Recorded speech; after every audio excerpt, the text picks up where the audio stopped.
Hello everyone, this is Mr. Smith. Thanks for joining me as we talk chemistry, specifically chemical reactions, specifically, even more specifically, single replacement reactions, one of our 5 types. Single replacement reactions is where you have one kind of standalone element by itself coming in and kind of disrupting an ionic compound, a pre-existing ionic compound, and then actually replacing itself into that ionic compound. So what I mean by that is this letter C is a standalone element, and it's going to kick out one of these elements to force it out by itself. Now, in this case, we're kicking out B. And then you get a new ionic compound over here. So C comes in, kicks out B, B is by itself, and you get a new ionic compound here. So for example, here's magnesium, which is a metal. It's going to try to kick out the other metal. Metals kick out metals, nonmetals kick out nonmetals. We'll say that a few times in this video today. So magnesium kicks out the silver. The silver comes out as its standalone metal itself.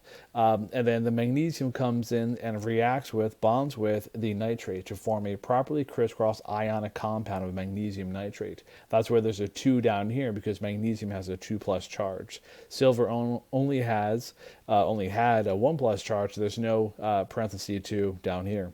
Silver comes out as a neutral element. It actually takes the electron back onto itself and becomes neutral again and goes back into its elemental form, which in this case is solid silver. And then here you have a new properly crisscrossed magnesium nitrate ionic compound.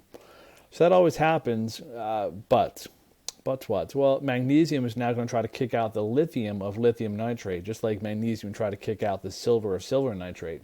Up here it's possible. Down here, I say no reaction. Magnesium is not reactive enough to kick out the lithium. Just like up here, why can't silver kick out the magnesium and just kind of go backwards?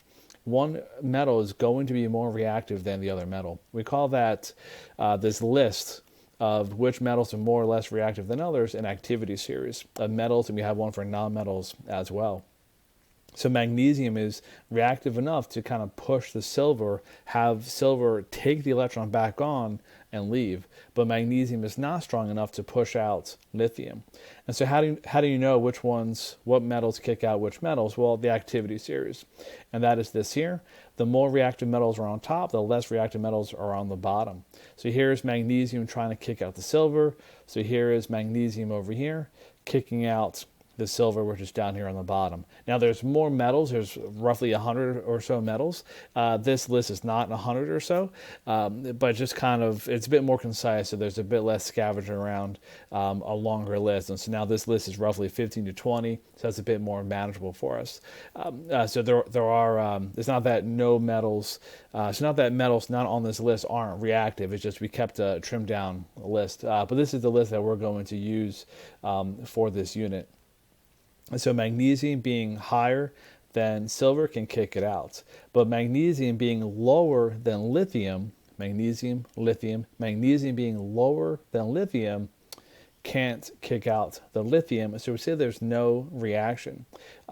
And so that is it. You don't have to predict products. You're not going to see any indications of a chemical change. It's going to kind of sit there and do nothing. And so it takes some practice to look at this. It's worth some play pasta questions to figure out what metals would and wouldn't kick out each other. Nonmetals, similar logic. Here's chlorine trying to kick out the iodine. Nonmetals kick out nonmetals. So can chlorine kick out the iodine, or can the iodine kick out a chlorine? This is the activity series. This does match what the periodic table trends would say. Fluorine is stronger than chlorine, stronger than bromine, stronger than iodine. So chlorine can kick out the iodine, and that's why you see a reaction up here. The iodine cannot kick out the chlorine because the iodine is less reactive. And that's why we have a no reaction here. This 2 here and that 2 there, the magnesium I2, magnesium Cl2, that comes from proper crisscrossing. The Cl2 by itself was a diatomic chlorine. That is chlorine in its elemental form. I2 is iodine in its elemental form. And so remember, of the 118 elements we have on the periodic table, 7 of them pop up as what we call diatomics. So it's not a crisscross issue like we have with the MgCl2, MgI2. It is a diatomic issue. And we do have a list of diatomics. We went through these earlier in the year. There are more nonmetals than just these four, but again, for simplicity's sake, we're keeping a smaller list. These four right here, fluorine, chlorine, bromine, iodine, these four are not only nonmetals, not only halogens, not only 7 valence electrons, not only forming 1- charges when satisfying the octet rule, making ionic compounds, but they're also diatomics. So there are 7 diatomics, and these are 4 of the 7. So this isn't before and after crisscrossing. This is as a standalone. Nitrogen is N2, oxygen is O2. Again, the 4 that we're using is fluorine, chlorine, bromine, iodine. They don't exist by themselves as an element. They exist as a diatomic, di referring to the number 2. So we keep that in mind as we do some problems, some practice problems. So here is copper trying to kick out, or I guess reacting with the iron sulfate. And so the iron sulfate is split up into a cation iron and a sulfate anion. And so copper, being a metal, is going to try to kick out the other metal, which is iron. And so can that happen? So can copper kick out the iron? Well, you have to look at the activity series. And so here is copper is here, and then iron is way up here, or at least a little bit higher. So as copper and iron kind of fight over sulfates, iron is more reactive, so copper can't react, can't push out the iron. So we write down NR for no reaction. Now, can lithium kick out or react with lead nitrate? So what is it going to kick out? Well, lithium is a metal, and so we're looking to kick out the metal, the cation, which is lead. Now, can it? So here is the lithium, and here is the lead. Lithium is far more reactive, and so lithium can kick out the lead. And so the answer is yes, this can react. We're not going to have to predict products this year in this unit. And so here we're just going for kind of like yes-no type situations. Now F2 and Br. And so F2 is a metal, so it's going to try to kick out the Br. It's going to try to combine with. Remember when we did ionics, metals react with nonmetals. We need a cation and anion. So fluorine is going to try to replace the bromine with itself.